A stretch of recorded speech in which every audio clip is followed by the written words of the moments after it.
Ayan. Punta ng baboy. At bibistain ng aming biik. Baka maipit kaya yun. Ito pakita ko sa inyo, ha? Ayan. Tulog sila mga kalodi ko. Ayan, ang tayo niya. Hello mga kababoy. Ang anak lang po nito ay ito, namatay po yung isa. Lumabas kasi siya ay patay. So, ang natira na lang po is 6 na lang po yan. Nagaduduan sila, no? Yan.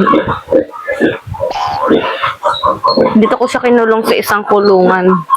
Gawa ng medyo sikip na dun eh. Kaya dito ko inilagay. Ito naman matanda po, inilagay ko na dito sa medyo maliit-liit na to. Gawa ng syempre. Ay siya wala pa namang anak, diga? At ito syempre yung mga partner ko, andito pa rin sila. Hindi ko pa sila nabebenta at gawa ng may inaantay-antay pa akong presyo. At di naman po yung aking baboy na isa ay medyo naiinitan ay ayaw kumanlong. Ari po yung aking bagong baboy na inahin. Tapos, andun po yung isa sa ibaba.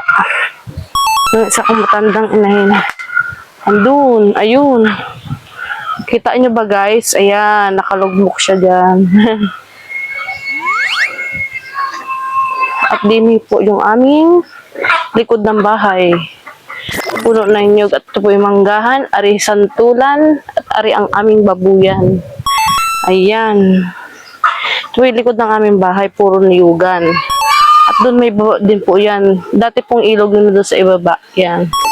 At sinundan ako ng bata akong maliit. Ayan, iyak pa ng iyak. Yan po ang aking bunsong bata. Ayan. Hello, Pia. You said hello.